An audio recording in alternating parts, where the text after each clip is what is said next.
Hey guys, Professor Bill of Comic Book University, and this week's Spotlight of Story is going to be taking a completely different route. We're going with my role-playing roots.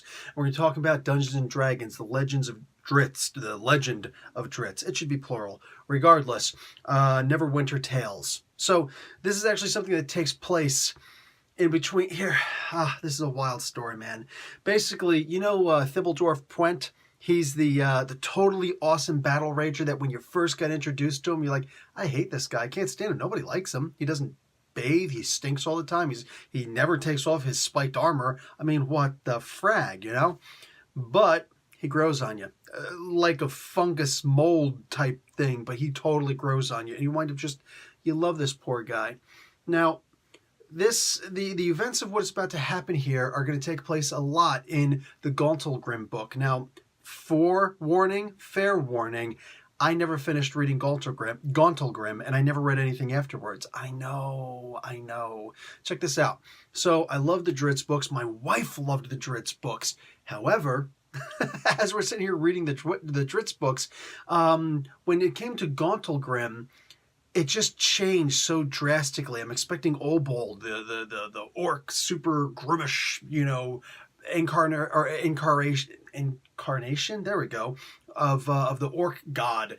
I expected him to be in it, and just no. They were talking about Obold the Fourth and the peace treaty. I'm like, what? So apparently, Dungeons and Dragons TSR, they decided, hey man, Wizards of the Coast. Yeah, Wizards of the Coast. They're like, hey man, check this out. So we're going to move all of our books to like 1,000 years in the future or something like that, whatever it was. So the only creature who could possibly live in R.A. Salvatore's book line is Drizzt. None of the other guys, none of the dwarves even would live that long. So it's like, oh, okay, darn it. So he had to actually kill off everybody. Now, eventually he was allowed to come back to the earlier stuff, but he's got to do what he's got to do. Bob Salvatore, R.A. Salvatore, didn't want to do that at all, but you do what you got to do and you go where the money is. You know what I'm saying? He knows where his bread and butter is. So anyway, aside from the individual books that he would write without TSR, his own characters, that's one thing, but Drizzt technically belongs to Wizards of the Coast. Anyway, so yes, R.A. Salvatore is actually writing this, along with his son, Gino Salvatore. I remember the first book that they both wrote together. It was not great, but it wasn't bad either. And eventually, Gino went on to become pretty good, you know what I'm saying, with his dad. Like, he became pretty good. So, no complaints. Anyway, artist, Augustin Padilla. And the colorist, Leonard O'Grady. Letters, Chris Mowry. And Denton J. Tipton is the editor on this book. This is an IDW classic. The hardcover apparently came out in March of 2012. And then a year later, in May of 2013, that's when the softcover came out. Okay, now all this stuff is available on Comixology. Feel free. This is a 5-issue limited series. And again, for the most part, all of this is covered in the Gauntlgrim and then so on books. Those the two books that follow afterwards.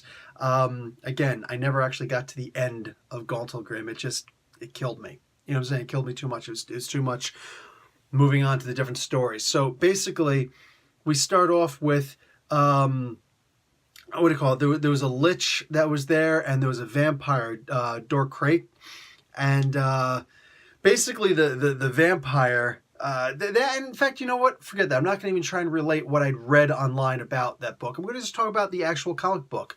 This guy, Dorkrate, is told, hey man, you need to go and you need to find Puent, basically, the battle rager. Go and find this guy because he's still alive. Look in my little scrying dish, petri dish, whatever. Look, he's actually still alive. He's risen from his grave. It's like, really? Are you kidding me? This guy of all things? Yeah, him. So says, he's a vampire. I want you to bring him to me. Now, Docre, he'd actually already died. You know what I'm saying? And as a vampire, he actually died. He's the one who killed Thistle Dwarf. He actually bit him and everything. So when he died, he rose that 3 days later, whatever, as a vampire. I know, really messed up, right? So So it's like, listen, he actually got returned as a ghost. That's all he deserved, according to the Lich. You deserve to come back as a ghost. It's like, oh, wow, that's really messed up, man. Okay, fine. So he's a ghost now, but he's definitely more powerful than this brand new vampire who hasn't even fed yet. And that's actually going to be important later on in multiple regards. So she says, go and bring him to me. She wants to use Puent as an actual tool. They don't get into that here, but you're able to understand it as time goes on. So he goes out to try and find him, but meanwhile Puent's already risen, and he's walking around and he's reminiscing. He's looking around at what happened. Oh, this happened. Oh, then this happened. Oh, and then I brought King Bruner over here, and he was trying to move the lever, but then I came over here to fight this vampire sucker, literally. And he killed me. But he also bited me. Oh no! Actually, over this side. Oh no! That can't be. Oh no! Yeah, I know. It was really, really dramatic. But then he also found Bruner's helmet. And if you read these books, you know how much Puent adored and loved King Bruner. You know, so like it was a kill. And the thing is, Bruner's actually died before, and he came back. Apparently here he comes back again, but not in this comic book, so it wasn't that bad. I read up on it afterwards on like wiki pages and wikia pages and fan pages. Turns out he actually came back alive yet again. Okay. Anyway, so he goes out to try and hunt down this vampire who had killed him, not realizing he'd been brought back as a ghost. So he goes out to hunt him down, and he's out there. He's like, what's that smell? Goblins.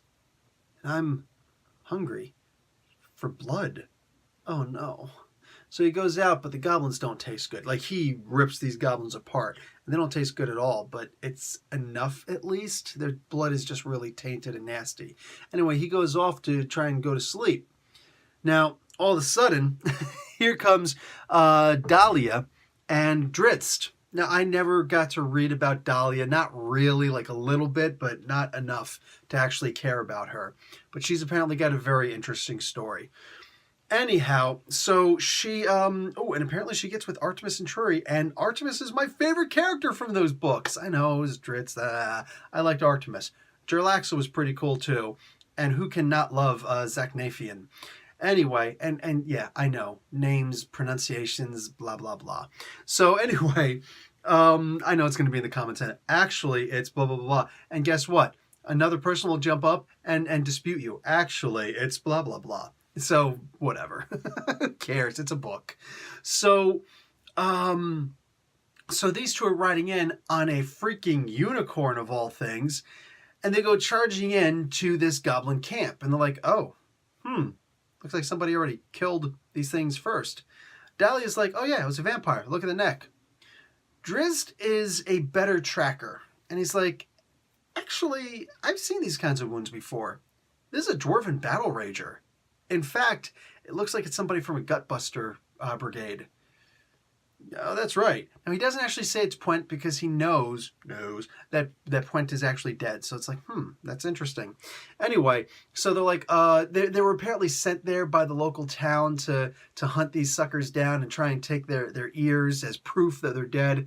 And this is cool because I actually read a book with just Jarlaxle and Artemis in there where he actually gets Charon's claw, and they're hunting. Their whole big thing is just killing goblins and taking ears.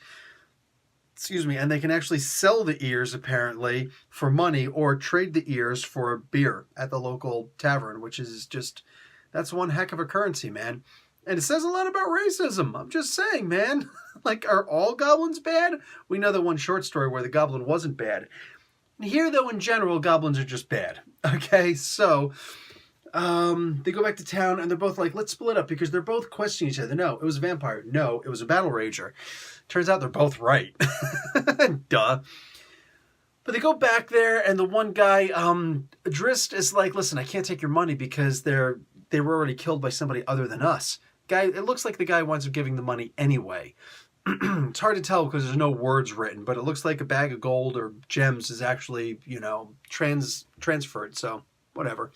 Anyway, the girl is like, yeah, I went looking also. So this guy gives information. No, we've got no word from Gauntlgrim, no word from Clan Battlehammer. So it doesn't look like it was a battle rager who would have gone out there. There's no reason. The dwarves haven't returned to Mithril Hall yet. So she's like, okay, that proves that it was a vampire. He's like, no, it doesn't. Anyway, what'd you get? She's like, I got this. It's a little magic wand. Yeah, this little, it's my magic drumstick. She got a magic wand, and it says, hey man, it can track vampires. He's like, really? It's like, well, it tracks undead. What undead? Well, it's going to actually track the most powerful undead. It's like, man, hope we don't come across a lich. Anyway, they don't come across the lich. They never find out about her. Apparently, they'll find out about her in later books.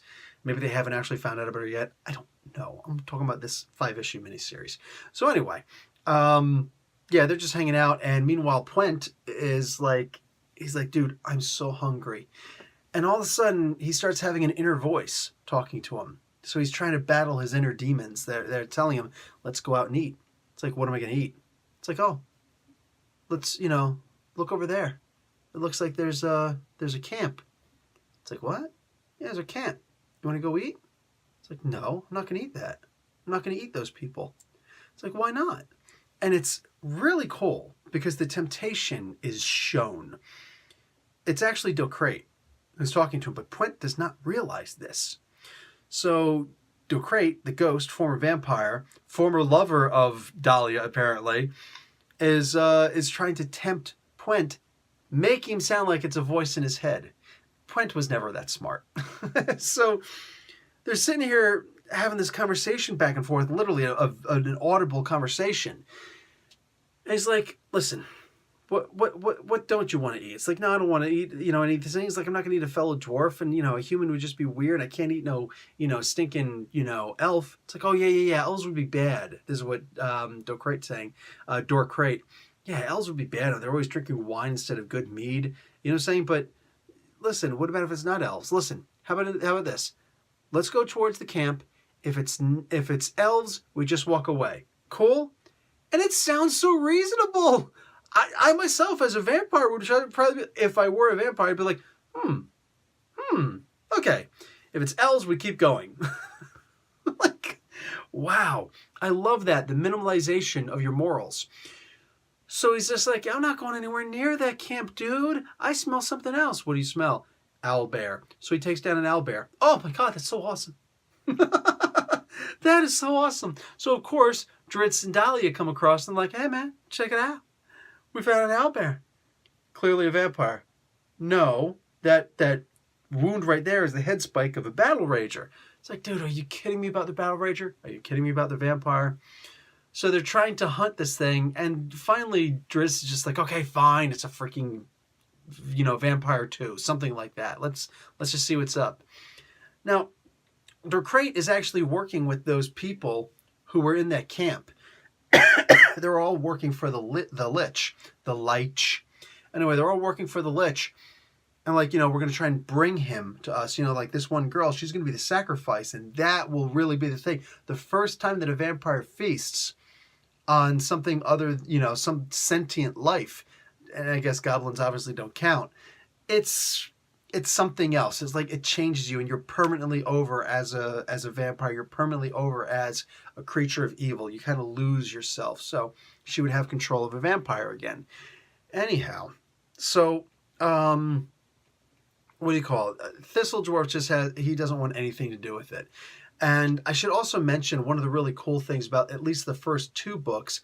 There is a totally awesome, a totally gnarly mission in this. There's a couple of encounters and missions.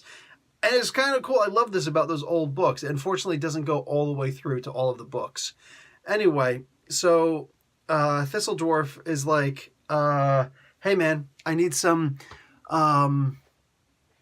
blood in the absolute worst way. It's like, yeah, it's not gonna, and Thistle Dwarf's like, I'm not gonna do it though. I'm not gonna drink, human blood. It's like, listen, smell the humans, go towards the humans. It's like, okay, fine. I'm just gonna go and see them. And he does, and he walks away. Like, that's funny. He actually runs away, but whatever. He's like, no, I'm getting out of here. It's funny because he's really weak, and I don't think he realizes this, but it's helping him out. He'll sleep in a cave, but he'll keep his hand out, so the sun is burning his hand every so often. And he'll like, ow!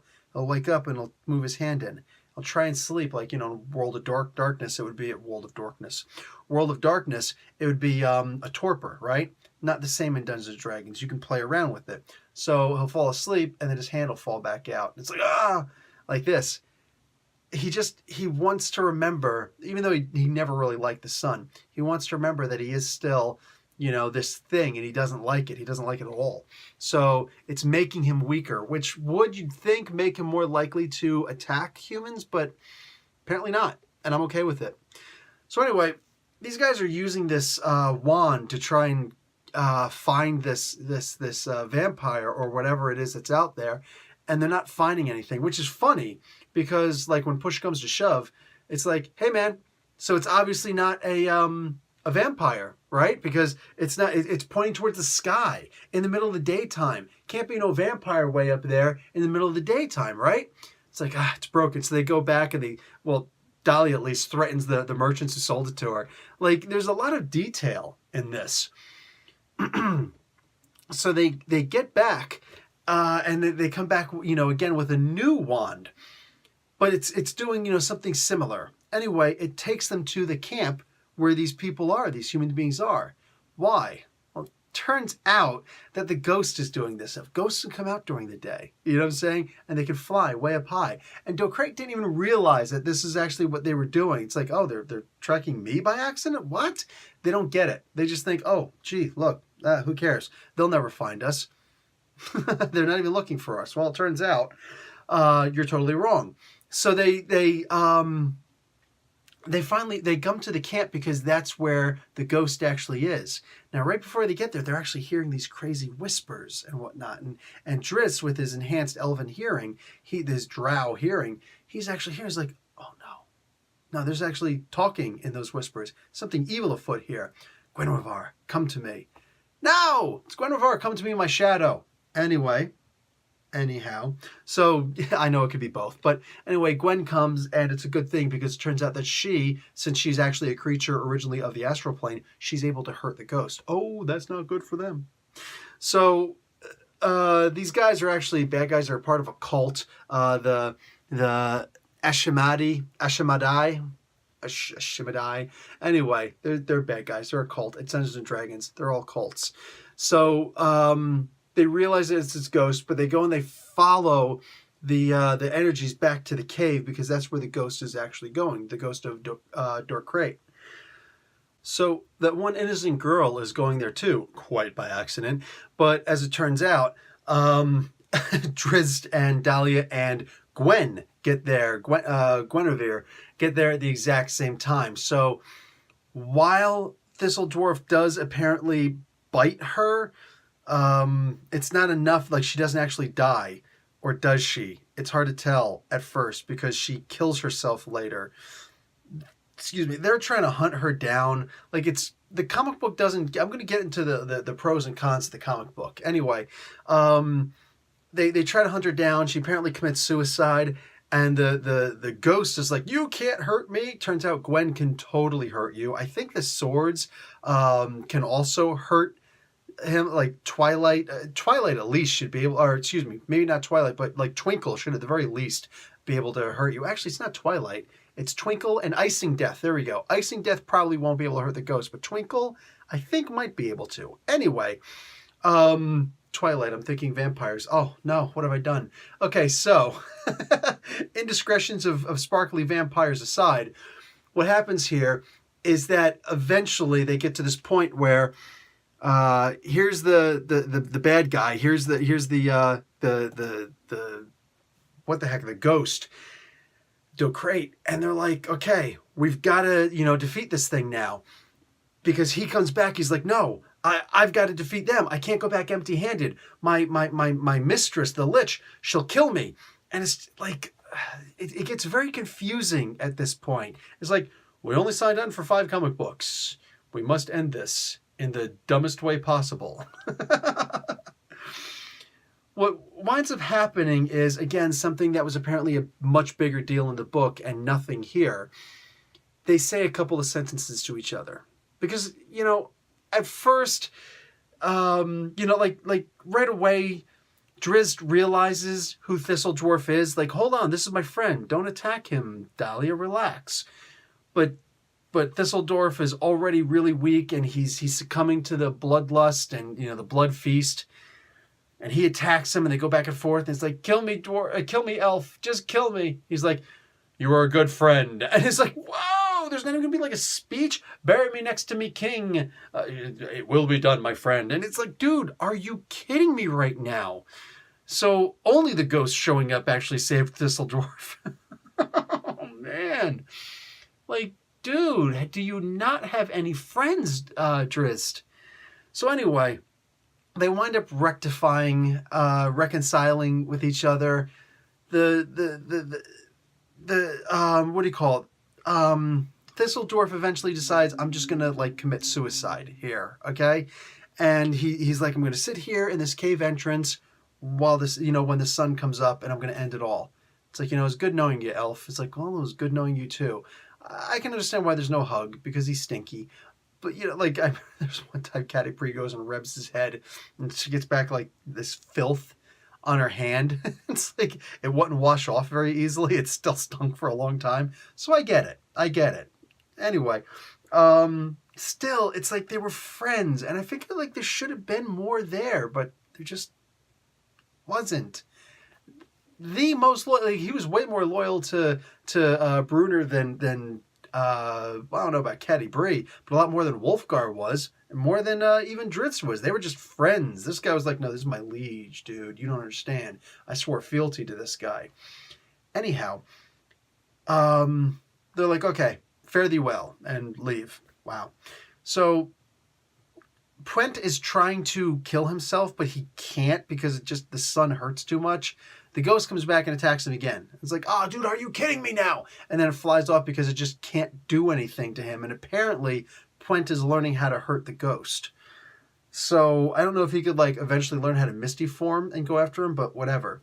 Anyway, there's a lot of volcanic activity in this area. So all of these caves are mostly escape ports for the magma, you know what I'm saying? To come out. The lava, it eventually becomes the lava. So he's like, okay, I need to find something to eat. I know. If these caves are so deep, they'll probably go down into the Underdark. Awesome. I'll go down there, and I'll find some goblins to eat. And all sorts of other bad things that deserve to be eaten. Okay, that's fair. And that's how this ends. I don't know how much of this was actually in the books themselves, in those 3 novels that explained all of this. But to find out it was at all is actually kind of disappointing to me, because this was actually a pretty cool story. What I want to know is, how cool was this story to the people who read those 3 books and had even more, I assume, even more of the story there. Again, Thistledorf Pwent is actually a phenomenally great warrior. He was very well detailed. His knees actually started to give away on him from all the battle raging that he did throughout his life, But he was so trustworthy and so beloved eventually by Brunner. He originally didn't like him at all, but like he fought by his side so bravely, so valiantly, and like he's been with him, been by his side. He became a chosen guardian for Brunner by Brunner's own hand. So he wound up like really being endeared to Brunner, and of course vice versa. He's a great character, so to see him being turned into a vampire is kind of tragic. At the same time, I very specifically remember him meeting a werewolf at one point and saying, would you bite me, please? Because I think it'll make me a more ferocious fighter.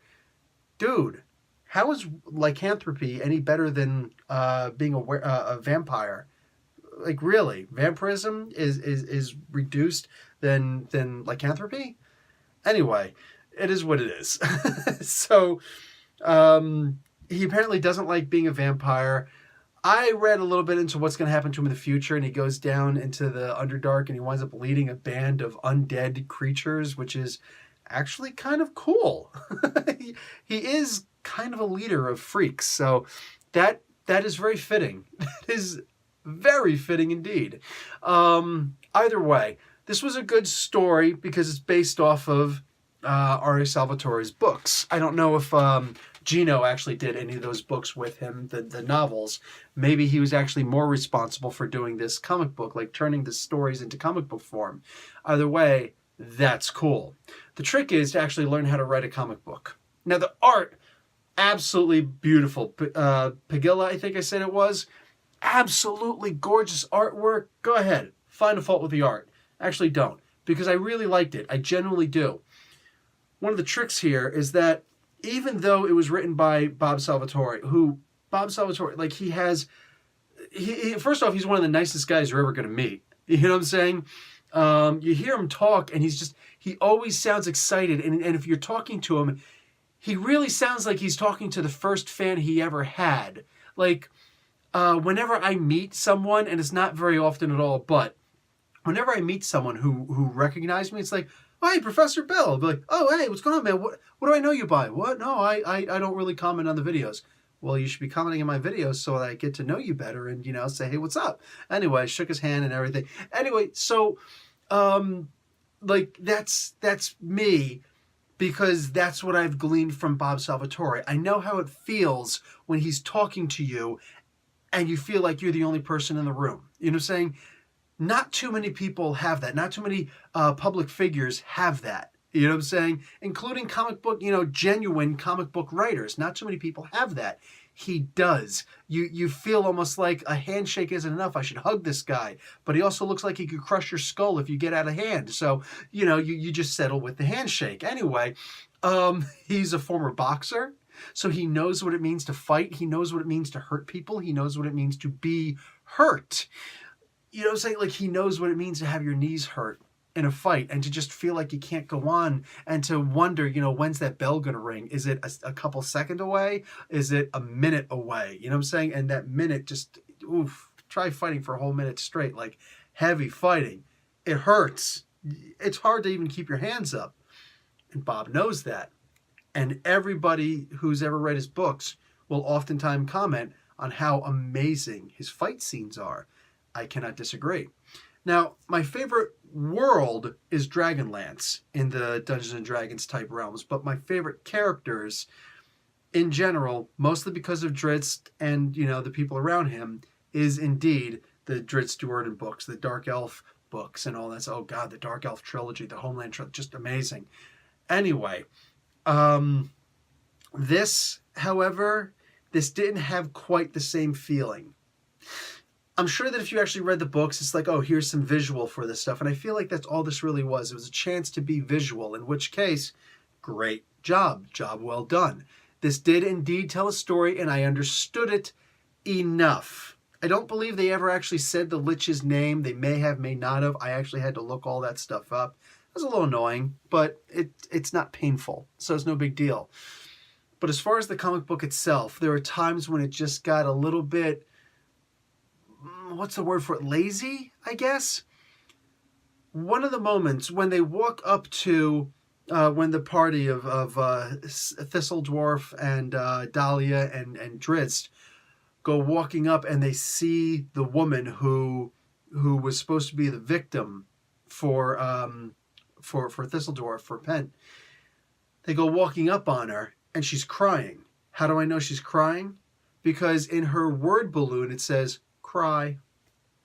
And I'm not joking. It says cry, or it says sob. I think it actually says sob, S-O-B, sob. Like, wow, really? Sob? So there's no like asterisks on both sides, or the word balloon isn't changed a little bit different to look like, not like a thought balloon, but rather that it's like, like puffies around the side. So it's like, gasp, you know what I'm saying? Just something along those lines, you know what I'm saying? No, there's nothing like that. There's no text narration to indicate, you know what I'm saying, that they find her, but she's crying. In fact, there's very little, if any, text narration in this. This is not a solid book as far as the writing is concerned. There's so much missing from that. But I'm sure that if you read those 3 books, part of that trilogy, ending in Charon's Claw, I'm pretty sure you get the gist of everything that's happening here, and this just provides a great visual. So, can I recommend it without having read the books? Yes, I absolutely can. But will the experience be much better if you read the books? I believe honestly that it will. Because otherwise, you are looking up, who's this Dorkrate guy? You know what I'm saying? Who's this lich person? Is this actually a lich? Like, what is this creature? You know what I'm saying? So, it's very interesting. But the character interactions are cool. Seeing the actual visuals of the characters, because that's something that you don't get to do with Drizzt. I remember for the longest time wondering, what does Artemis look like? And they finally had that one book. Was it called The Silent Blade? I don't think whatever book it was, where you actually got to see a little bit of a reflection of Artemis's face. Oh, okay, so that's what he looks like. Okay, cool. And eventually they would draw him, fully on covers, but you get the gist. You know what I'm saying? Seeing the actual visual, I think this could be a great book. The trick is actually understand better how the comic is supposed to be written. The art is beautiful, it's spectacular, but the use of narration boxes are your friend. You know what I'm saying? Understanding better onomatopoeias, of which there are very few in here. Yeah, that's onomatopoeias are your friend. They put you in the mood better. So there was a lot comic book wise that was missing in this comic book. But all in all, I'd say it was pretty good. Guys, the link to get this book is available below, either digitally or in softcover or in hardcover. Either way, go and check out this book. I read it. I'm not upset that I read it. I'm not bothered that I read it by all. This was a fun book. I didn't know that this had happened to Thistledorf Pwent, and it was really heartbreaking, really sad. So them being able to put 3 books worth of his story into this one comic, I think was actually a good thing. Honestly, I'm very glad they did it, because he is a beloved character. And getting to see his fate, seeing that he didn't actually die, instead this new thing happened to him, and seeing his struggle with the hunger. But he's Pwent. He knows what he's doing. He's not gonna give in if he doesn't want to give in. So it was really great being able to read his character again.